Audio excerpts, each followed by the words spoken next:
O Império Francês é uma história com duas vidas bem diferentes, quase como se fossem dois impérios com o mesmo nome.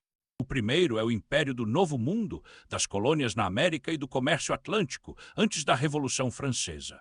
O segundo é o Império do século XIX e XX, construído na África e na Ásia, com burocracia colonial, missão civilizadora no discurso e muita violência na prática.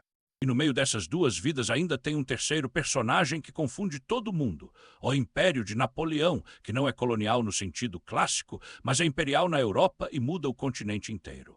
Hoje a gente vai passar por tudo isso sem romantizar e sem perder a linha, como a França tentou dominar o mundo, o que funcionou, o que deu errado, e porque a herança francesa ainda aparece hoje em língua, política e cultura em vários continentes.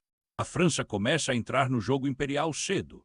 No século XVI, quando Espanha e Portugal já estavam abrindo rotas, a França tenta morder pedaços onde dá. Um marco clássico é a colonização francesa no Canadá, associada a figuras como Samuel de Champlain e a fundação de Quebec em 1608. A Nova França vai crescendo como um império de rios, peles e alianças com povos indígenas, mais conectado por água do que por cidades enormes. Enquanto os ingleses se espalham por colônias mais populosas, os franceses constroem uma rede maior em território, mas com menos colonos, e isso importa muito depois. Além do Canadá, a França também crava presença no Caribe.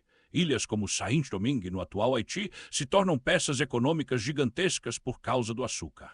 Esse é um daqueles pontos desconfortáveis, mas estruturais. Grande parte da riqueza colonial europeia do período moderno está amarrada em plantação e trabalho escravizado. No Caribe, isso vira um sistema brutal, altamente lucrativo e socialmente explosivo. Do outro lado do mundo, a França também tenta competir na Índia e em bases comerciais asiáticas. Não com o mesmo mapa vermelho britânico depois, mas o suficiente para entrar na briga. Só que chega o século XVIII e a rivalidade central vira França versus Grã-Bretanha. A disputa não é só europeia, é global. A Guerra dos Sete Anos, 1756-1763, é o grande choque dessa fase. Ela acontece em vários continentes e termina muito mal para a França no jogo colonial. A França perde grande parte de suas posses na América do Norte para os britânicos. É uma mudança de eixo, o Império Atlântico francês encolhe e a Grã-Bretanha dispara como potência marítima dominante. A França continua relevante, mas a primeira versão do Império Francês toma um baque enorme. E então vem a bomba que explode tudo, a Revolução Francesa, a partir de 1789. A França vira um laboratório político. E quando você mexe nesse nível de estrutura interna, mexe no Império também.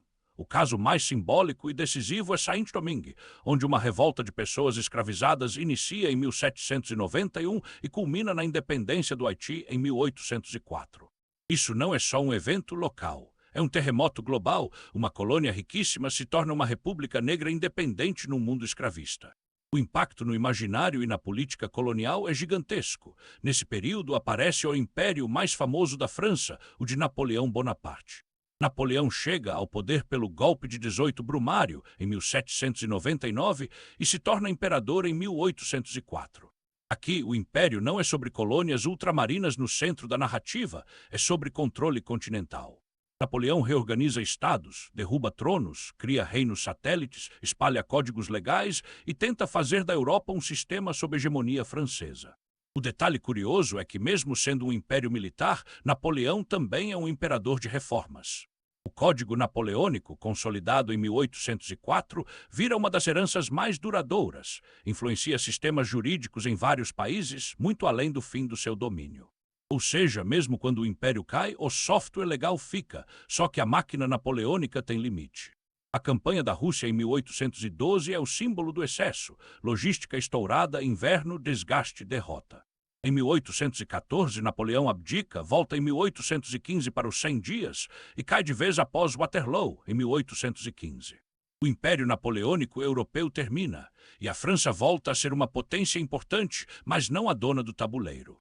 Agora vem a segunda vida do Império Francês e ela é diferente. No século XIX, a França entra forte no colonialismo em África e Ásia, numa época em que as potências europeias disputam território com uma confiança absurda de superioridade. Um marco central dessa nova fase é a conquista da Argélia, iniciada em 1830. A Argélia não vira só colônia distante. Ela vira uma peça identitária e política para a França, e isso vai fazer o processo de descolonização ser muito mais traumático depois. Enquanto a França constrói esse segundo império, ela também vive instabilidade interna. Monarquias, repúblicas, o Segundo Império de Napoleão III, a partir de 1852, e depois a Terceira República. Mesmo com esse vai-vem, o projeto colonial continua, porque ele é visto como prestígio, mercado, fonte de matérias-primas e símbolo de grandeza. No fim do século XIX, a corrida imperial acelera. Na África, a França expande um enorme conjunto de territórios na África Ocidental e Equatorial. Se você olhar o mapa colonial do período, a França tenta costurar um cinturão que liga o Atlântico ao interior africano. Do outro lado, o Reino Unido sonha com um eixo norte-sul. Essa disputa de linhas no mapa gera crises diplomáticas, competições e, em alguns casos, confrontos indiretos. Na Ásia, a França monta a Indochina francesa, consolidada ao longo do fim do século XIX, incluindo regiões que hoje correspondem a Vietnã, Laos e Camboja. É um império de administração, extração econômica e presença militar, mas também de escolas, língua e uma tentativa de moldar elites locais alinhadas ao projeto francês. O discurso costuma ser o da missão civilizadora. A realidade, como quase sempre, mistura modernização seletiva com controle e exploração. E aqui entra um ponto que faz o Império Francês parecer moderno. Ele não é apenas canhão e bandeira. Ele é escola, burocracia, língua, direito, arquitetura, símbolos. Um império que tenta produzir um tipo de cultura política. Isso ajuda a entender porque até hoje existe a ideia de francofonia, uma esfera cultural e linguística que continua conectando países muito depois do fim do domínio colonial. Só que o século XX chega com a conta. A Primeira Guerra Mundial, 1914-1918, abala a Europa. A França vence, mas sai ferida, e o Império é usado como fonte de soldados e recursos. Esse é um detalhe muitas vezes esquecido. Tropas coloniais participam das guerras europeias. Isso muda a relação entre colônia e metrópole, porque quem luta começa a perguntar: e eu? Vou ter direitos quando a guerra acabar? Depois vem a Segunda Guerra Mundial, 1939-1945, que é ainda mais devastadora para o prestígio colonial europeu. A França é derrotada em 1940, o país é ocupado e a legitimidade imperial sofre.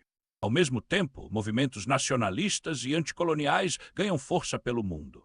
Depois de 1945, a ideia de império colonial começa a parecer velha, cara e moralmente indefensável, e principalmente difícil de sustentar na prática. A França tenta manter o império, mas entra em guerras coloniais grandes. Na Indochina, o conflito se intensifica após a guerra e culmina com a derrota francesa em Debarra e Letron SE7 Enebien PH-Letron E7, em 1954.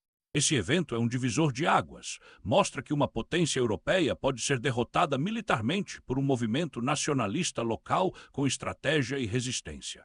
Depois disso, a França sai da Indochina e o tabuleiro do Sudeste Asiático muda radicalmente. Logo em seguida, explode o caso mais traumático, a Guerra da Argélia, 1954-1962. Aqui a história fica pesada porque não é apenas uma guerra lá longe. É uma guerra que divide a sociedade francesa, envolve terrorismo, repressão, tortura, crise política e uma disputa existencial sobre o que a França é. A Argélia, por ter sido integrada de modo especial, é um nervo exposto. O desfecho é a independência em 1962, um marco que simboliza o fim de um ciclo e deixa cicatrizes profundas dos dois lados. Em paralelo, outras descolonizações acontecem. Marrocos e Tunísia conquistam independência em 1956. E a década de 1960 vira um tsunami de independências na África. A estrutura do Império Clássico se desfaz rapidamente. A França não desaparece do mapa global, mas precisa mudar de estratégia. Influência econômica, acordos, bases militares, política cultural, língua. Uma presença que não é império oficial, mas que continua sendo poder. E é aí que o Império Francês muda de forma. Ele deixa de ser um conjunto formal de colônias e vira uma rede de relações, às vezes chamada de pós-colonial, em que influência política, economia, segurança e cultura continuam conectando a França a várias ex-colônias. Esse é um tema complexo e debatido, mas o básico é: império pode acabar no mapa e continuar nos vínculos. Se você tentar resumir a história do Império Francês em uma frase, dá para dizer assim: a França tentou ser potência global por território, por exército e por cultura, e o legado dela ainda aparece tanto nas fronteiras quanto nas línguas e instituições de muita gente. É um império que perdeu e ganhou em ciclos, que brilhou e caiu, e que no século XX teve que aceitar que o mundo não estava mais aceitando impérios do jeito antigo. Se curtiu esse episódio, curta o vídeo e se inscreva no Filhos de Heródoto para continuar a série Impérios em 15 minutos. E no próximo você quer ir para qual lado? Império Russo, Império Japonês ou a gente fecha a trilogia marítima com o Império Português em versão detalhada?